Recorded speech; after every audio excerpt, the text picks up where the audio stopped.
New York Times put out a few articles on things that are causing the high cost of housing. One of the notable things that they did not mention was the class action lawsuit about the price fixing software RealPage. But here is a republication of one of them here in the Denver Post. Get it all set up here.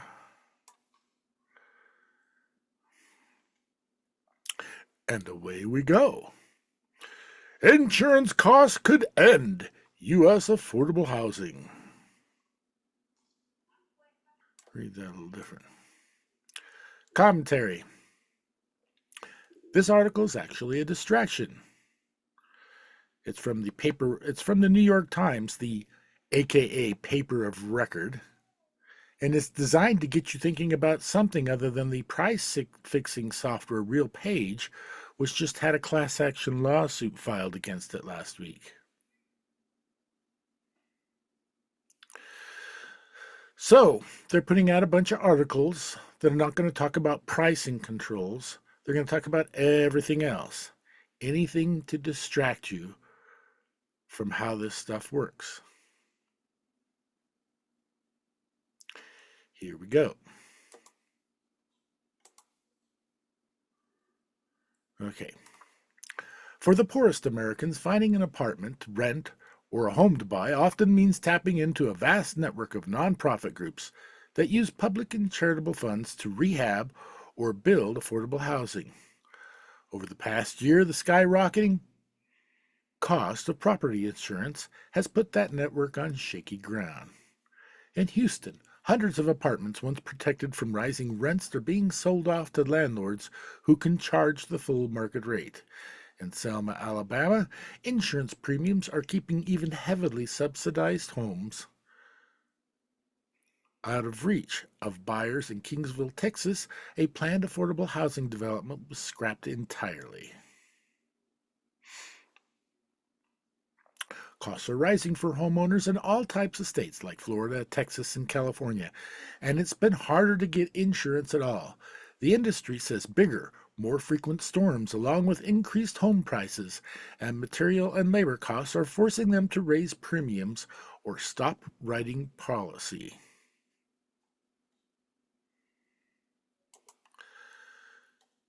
Commentary. This isn't a completely fair assessment of rising insurance costs. Insurance companies cover the financial value of the home. As the value increases, so does the cost of the insurance. It's that simple. If you can get control of housing costs, in turn, you will also get control of the cost of insuring those homes, despite what other factors are involved. But those other factors are the ones they focus on, rather than the plain and simple fact that as costs of housing rise, so does the cost of everything else associated around them. That includes insurance. Wealthier homeowners can go without insurance if they can buy a home without a mortgage. Landlords of market rate apartments can raise the rent to adjust to higher costs. Commentary. Or they can raise the rents to match the market created from software that's designed to maximize the rents out as much as possible. 4,000 or so nonprofits and developers aren't allowed to raise rents or selling homes only to buyers with the most constrained budgets. The soaring cost of insurance is an existential threat.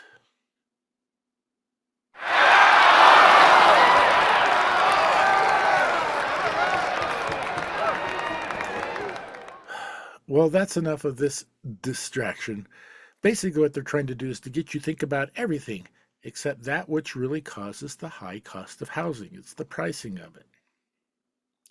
It's an overinflated market, and they want to get you thinking about anything but the RealPage lawsuit, in which RealPage is being challenged as a mechanism for fixing the pricing out there in real estate land. Boulder moves to dismiss ACLU camping ban lawsuit in wake of SCOTUS decision. Boulder is seeking to dismiss a much-publicized ACLU lawsuit against the city's camping ban in the wake of a recent U.S. Supreme Court decision that upheld city's rights to prohibit unhoused people from sleeping on the streets. The city filed its first motion to dismiss the suit in 2022.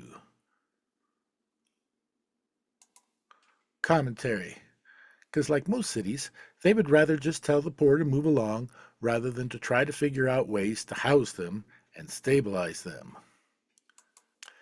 Claiming that instead of criminalizing homelessness, the camping ban regulates a certain conduct, sleeping outside without shelter.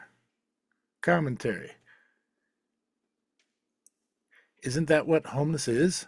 Sleeping outside without shelter? That's the definition of homelessness. Nobody chooses to be homeless. And to make it illegal and criminalize it? Yeez. Back to...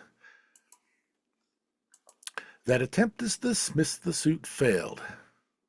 Yeah, because it's unconstitutional, and the case moved forward. But in the latest motion to dismiss, attorneys for the city argue that the case should be dismissed based on this summer's City of Grants Pass versus Johnson Supreme Court decision. The court ruled that it was not cruel and unusual punishment for cities to enforce camping bans. Commentary. Well, it's not unusual. Just think of the cruelty that's around the corner for our homeless communities. In Douglas County, they say they don't offer help to people in need, to those who couldn't get help, so those who couldn't get the help they needed left. And they touted it as a success of their numbers going down. In Aurora, they chased and shamed the homeless around the city rather than chasing around an international crime syndicate, which has now grown in power and is a serious nuisance in the community. Greenwood Village, every time somebody tries to help people out, they try to ship them out. And in Denver, they've pushed the homeless out from areas where the resources are concentrated in the central part of the city to places where they're less visible through the use of sweeps. Now, none of these tactics is unusual, but every single one of them is cruel. Housing advocates withdraw Boulder Airport ballot measures.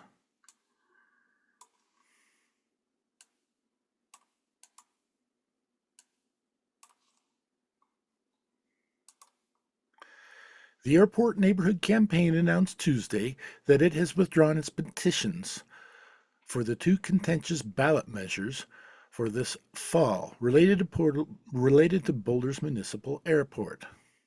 One of the measures sought to decommission the airport, and the other would have converted the area into a neighborhood with affordable housing. The measures have gained at least some momentum in the support among the community members. The campaign, which includes local housing advocates and community members with concerns about airport noise and lead pollution, circulated petitions this spring that gathered more than the minimum 3,401 signatures required for each matter to be qualified for the ballot. City Council members also voted earlier this month to advance the measures, but when Boulder officials filed the lawsuit against the Federal Aviation Administration late last month, it changed the landscape of the community debate around the airport. But when Boulder officials filed a lawsuit against the Federal Aviation Administration late last month, it changed the landscape of the community debate around the airport. One aim of the lawsuit is to settle once and for all the question of how long the airport must remain open before it could potentially be decommissioned and the land repurposed for other uses.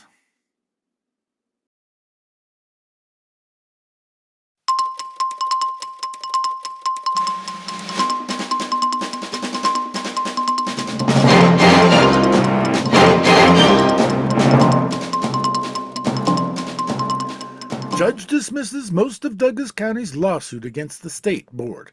that blocked property tax relief plan.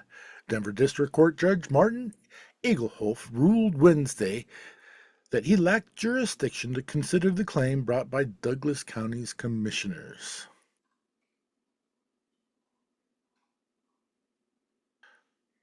A judge this week dismissed the vast majority of Douglas County's lawsuit against the state board that blocked the county's creative attempt to offer $28 million in property tax breaks to homeowners. Denver District Court Judge Martin Egelhoff ruled Wednesday that he lacks jurisdiction to consider the claim brought by Douglas County's 3 commissioners, that the commissioners didn't present enough evidence, any ways to prove their allegations. Egelhoff didn't dismiss the county's claim that the State Board of Equalization's decisions should be subject to court review. The court dismissed 3 of the county's 4 claims. Douglas County Attorney Jeff Garcia said in a written statement, the county is evaluating the possible grounds for appeal on the 3 dismissed claims. However, regardless of any appeal, the county is proceeding to litigate its remaining claim. Because this ongoing litigation, the county cannot comment further on this matter. Douglas County's commissioners, acting as the county's Board of Equalization, sued in January, alleging the State Board of Equalizations didn't have the authority to block the tax break and that it didn't follow Colorado's open meeting laws when it did so in December. Douglas County, isn't that where they tell people not to help folks in need? For fear that they might hang around? Maybe it's because they'd rather buy votes with tax cuts rather than helping their citizens in need. Just think of how many people they could help by collecting those taxes, all 6 of the homeless people that remained in their community. Hide the money, y'all! There's poor people around! And here's the next distraction from the New York Times as published in the Post last week.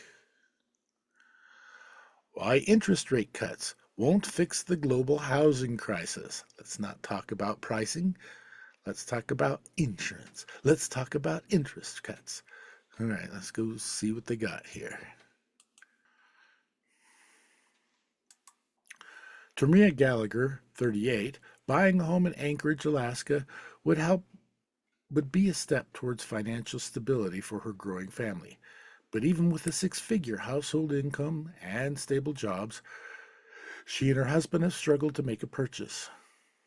High mortgage rates, limited housing supply, and historically poor affordability have kept buying a home stubbornly out of reach for Gallagher, an economic researcher who's experiencing her 3rd child. 3 or 4 bedroom homes in good school districts are both hard to come by and prohibitively expensive. Makes it hard to feel secure, she said. It affects everything. From Anchorage to Amsterdam, many developed and even emerging economies are confronting a similar problem. Housing supply is failing to meet demand, helping to push home prices to levels that are out of reach, or even for middle-income families. Affordability problems have been exacerbated by high central bank interest rates, which officials across the globe have been using to tackle rapid inflation. Those policy rates trickle through financial markets to elevate mortgage rates, making it even more expensive for borrowers to buy a home and for builders to finance construction for new houses and apartments. Not to mention pricing algorithms that artificially rig the price even higher yet.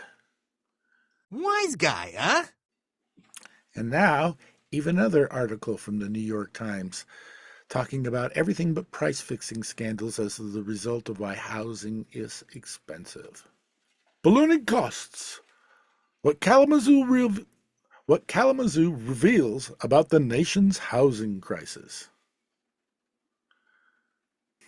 Yet another article from the paper of record nationally, the New York Times, to distract people from the real Page lawsuit, claiming again and a 3rd different thing that affects the cost of housing.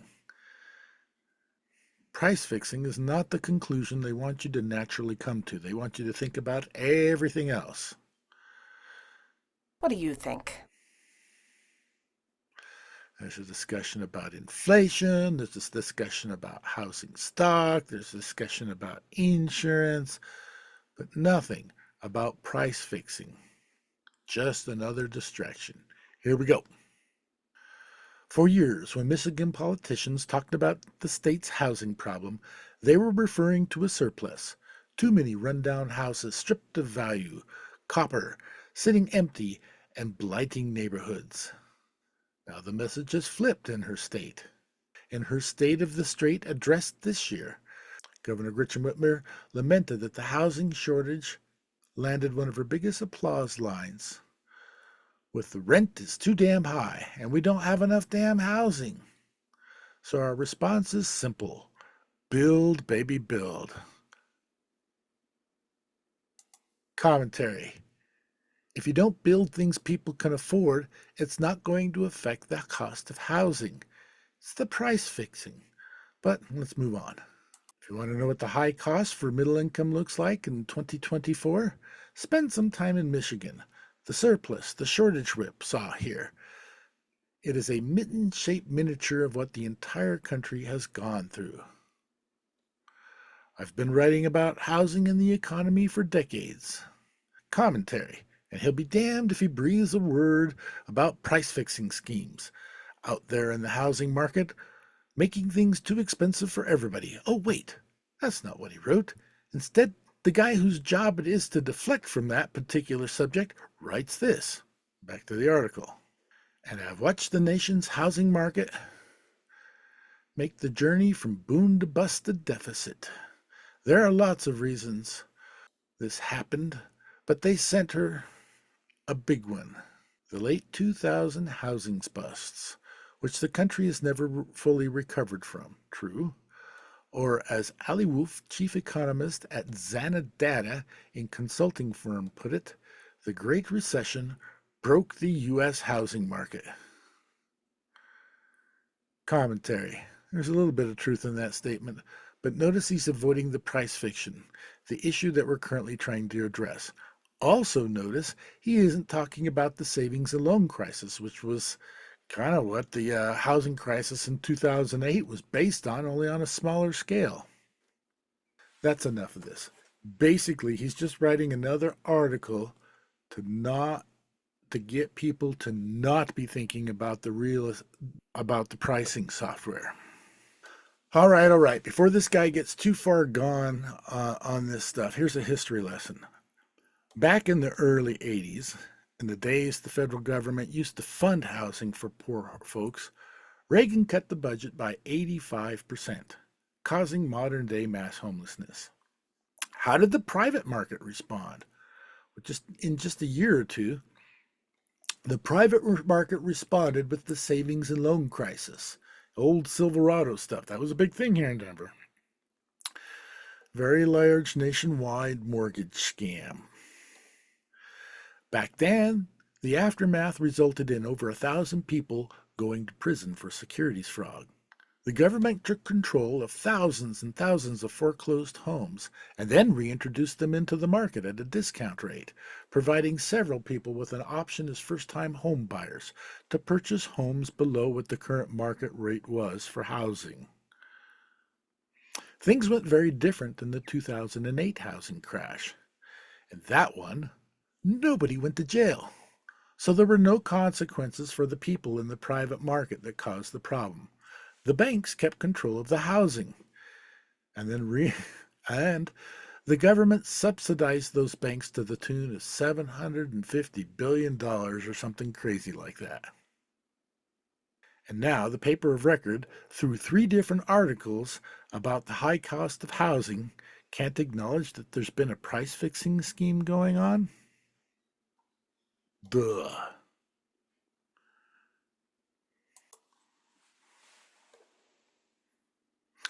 We'll end with this.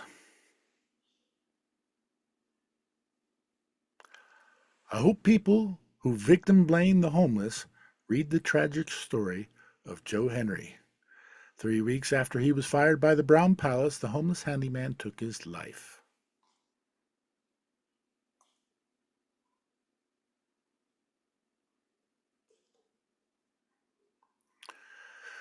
Joe Henry, a former Brown Palace handyman, was fired for sleeping in out-of-order rooms while he was homeless, and shared his story with the Westward. Died from an apparent suicide on August 22nd, only 2 weeks after his firing, according to the Lakewood Police Department. Unfortunately, his death is consistent with suicide, says Brian Falk, a Lakewood police detective. Messages in his phone indicate that he took firing from his job very hard and was in a bad mental place. Henry had worked for the Brown Palace as a handyman, fixing up everything from the air conditioning to loose toilet paper holders. Having spent most of his life in Denver, he considered the Brown Palace an icon and felt like the man of the hour when he got the job. He told Westward, but Henry also felt hopeless after a series of misfortunes sent him back out onto the street and into homelessness. Readers share thoughts about about Joe Henry's life and death on the Westward. So here's a few of these. It says Rhett. I hope people who normally victim blame when they see homeless posts on here read and absorb this tragic story. Adds Tom. I feel so sad for this man, an undignified end. I met an elderly homeless man recently who moved here with his wife from Arkansas for adventure. Then the pandemic came. She got sick, and he spent their life savings trying to save her life, to no avail. He's now a homeless man in his 70s, heartbroken and alone. What is the point of living in the richest country in the history of the world if we don't have free health care and sufficient housing for all? Responds Joshua. I was homeless in Denver during the winter. He ain't wrong. Responds Benjamin Wright. I was homeless in Denver for several years. Ooh, not fun.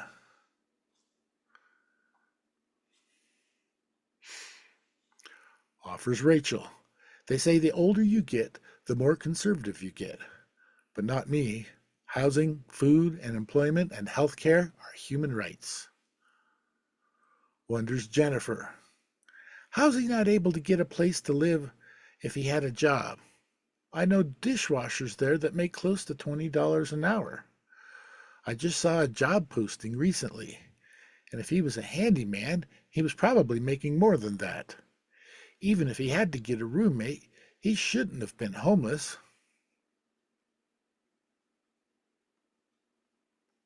Commentary.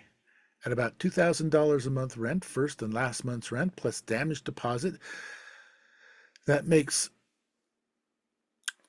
it takes just to get into a place before application fees and background checks. That's about $6,000 cash on hand is what you need to get into an apartment these days.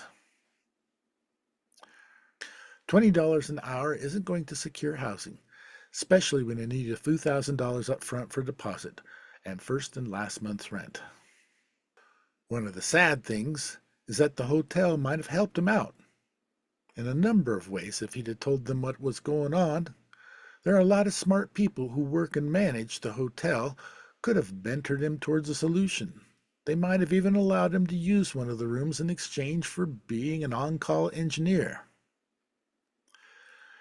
The fact that people aren't willing to work things out in order to help take care of each other is the crux of the problem. Thank you for watching The Wright Week in Review with your host, Benjamin Wright. That's W-R-I-G-H-T. Almost as an outlet. The Wright. Some articles available in the comments. Don't forget to like and subscribe to get notifications of upcoming in-depth analysis and reports when they become available. Till then, we'll see you next week here at The Wright. That's